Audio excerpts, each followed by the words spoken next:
شروع اللہ کے نام سے، اس پاک پروردگار کے نام سے جو بڑا مہربان اور نہایت رحم کرنے والا ہے۔ جزاک اللہ قاری حسیب خان صاحب، آپ نے آج بھی اس ٹرانسمیشن کا آغاز تلاوت قرآن کریم سے کیا اور اس کا ترجمہ آپ سب نے سنا دانش تیمور صاحب کی آواز نے۔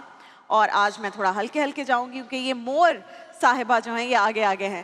تو جناب آج بھی آپ لوگوں نے قصیدہ بردہ شریف سے آغاز کیا، بہت شکریہ اسد بھائی، عمران بھائی، حسیب اور پیارے بچوں، السلام علیکم ورحمۃ اللہ۔ آج انشاءاللہ پاکستان بھر کے اہل ایمان اور مسلمان اپنا 24واں روزہ افطار کریں گے۔ مجھ ناچیز کو کہتے ہیں رابعہ انم، اور آپ دیکھ رہے ہیں محفل رمضان گرین ٹیلی ویژن انٹرٹینمنٹ پر۔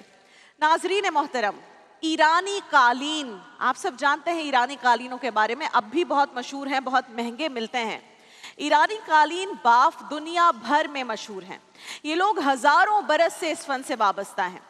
حضرت عیسیٰ علیہ السلام کی پیدائش سے بھی قبل بتایا جاتا ہے کہ ایران میں ایسے ایسے قالین باف ہوتے تھے جو اپنی انگلیوں اور دھاگوں کی مدد سے بادل، بارش اور دریا بنا دیا کرتے تھے، اور یہ مناظر اتنے پرفیکٹ ہوتے تھے کہ لوگ قالین پر پاؤں رکھنے سے قبل اپنے پائنچے گھٹنوں تک اٹھا لیا کرتے تھے، اتنے کلوز ٹو ریالٹی ہوتے تھے۔ جس طرح آج کل ہم دیکھتے ہیں نا 3D ٹیکنالوجی کے ذریعے ایسی ایسی چیزیں بنائی جاتی ہیں، سڑکوں پر کوئی گڑھا بنا دیا، لوگوں کو لگتا ہے وہ اس گڑھے میں گر جائیں گے، بٹ وہ آرٹ ہوتا ہے۔ تو یہ کام ایرانی قالین بافوں نے 1000 سال قبل کر کے دکھا دیا تھا، جو آج ہم 3D ٹیکنالوجی کی مدد سے کرتے ہیں۔ اور اس طرح کے قالین وہ عموماً شاہی محلات کے لیے بنایا کرتے تھے، اور اس کے عوض انہیں کم پیسے نہیں، سونے کی ہزاروں اشرفیاں انعام میں ملتی تھی۔ اتنی قدر تھی اس آرٹ کی، اس کام کی۔ یہ قالین باف قالین بننے کے بعد اسے شہر کی مرکزی گلی میں لٹکایا کرتے تھے۔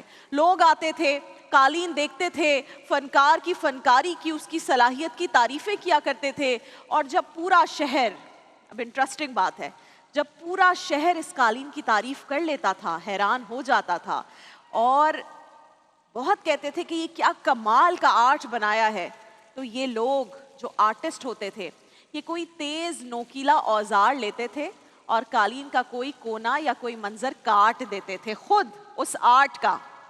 لوگ کہتے تھے کہ یہ کیوں کر رہے ہیں، کیونکہ یہ چاہتے تھے کہ جب ایسا کریں تو اس سے قالین تھوڑا سا عیب دار اور نامکمل ہو جائے۔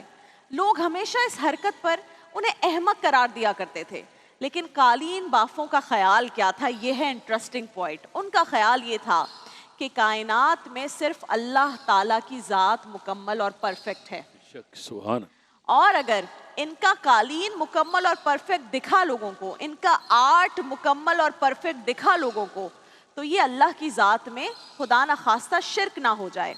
چنانچہ وہ ہمیشہ شرک سے بچنے کے لیے اپنے خوبصورت ترین آرٹ کو، قالین کو عیب دار اور نامکمل بنا دیا کرتے تھے۔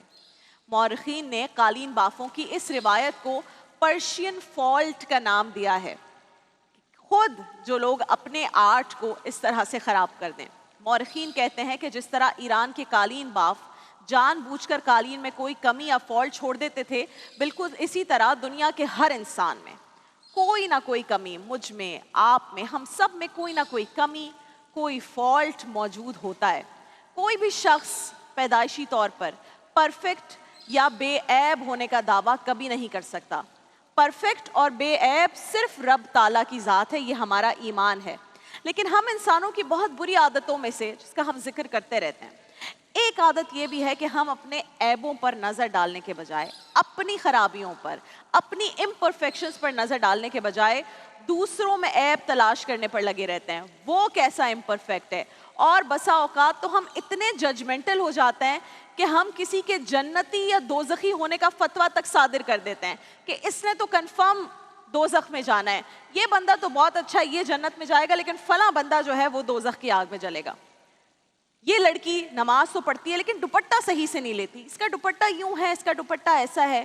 نہیں، وہ لڑکی دوپٹہ تو صحیح لیتی ہے لیکن پورا حجاب نہیں کرتی۔ وہ لڑکی حجاب تو کرتی ہے لیکن اس کی عادتیں بہت خراب ہیں۔ اس لڑکے نے داڑھی ایسے رکھی ہے، پائنچے اتنے اٹھائے ہیں، یہ نماز ایسے پڑھتا ہے، ویسے پڑھتا ہے۔ ہم کون ہوتے ہیں جج کرنے والے؟ ہو سکتا ہے جسے ہم توڑ رہے ہوں، جس کے بارے میں ہم یہ سب بول رہے ہوں، اللہ اسے بنا رہا ہو، اللہ اسے جوڑ رہا ہو۔ جسے ہم چھوٹا سمجھ رہے ہوں، ممکن ہے کہ اس کا ایک سجدہ ہماری ساری زندگی کی نیکیوں پر, ہماری ساری زندگی کی نمازوں پر, ہمارے ساری زندگی کے سجدوں پر بھاری ہو. ہم سمجھتے ہیں کہ ہم اچھے ہیں اور ہم سب سے اچھے ہیں, ہم بہتر ہیں, لیکن گیس کیجئے کہ یہ کس نے کیا تھا؟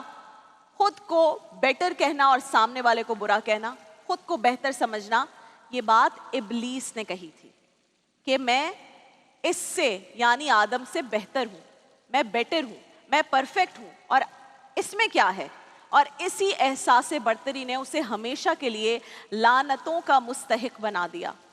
نیک ہونے میں, یہ غور طلب بات ہے, نیک ہونے میں اور خود کو نیک سمجھنے میں بہت بڑا گیپ ہے.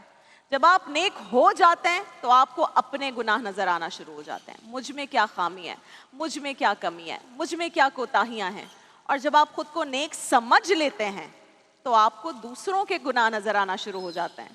ارشاد ہوتا ہے, سورہ نساء کی آیت ہے 49, اس کا ترجمہ, کیا تم نے ان لوگوں کو نہیں دیکھا جو خود اپنی پاکیزگی بیان کرتے ہیں, بلکہ اللہ جسے چاہتا ہے پاکیزہ بنا دیتا ہے. مغل سلطنت کے آخری چشم و چراغ بہادر شاہ ظفر نے کیا خوب کہا تھا کہ رہے اپنے حال سے جو بے خبر, رہے اپنے حال سے جو بے خبر, دیکھتے اوروں کے عیب و ہنر, دیکھتے اوروں کے عیب و ہنر, پڑی اپنے عیبوں پہ جب نظر تو نظر میں کوئی برا نہ رہا. اللہ تعالیٰ سے یہ دعا ہے کہ ہم خود کو نیک سمجھے نہیں بلکہ نیک بن جائیں, اور نیک بن جائیں گے تو عمران بھائی اپنی کوتاہیاں نظر آئیں گی, اپنے گناہ نظر آئیں گے, اوروں کے نہیں.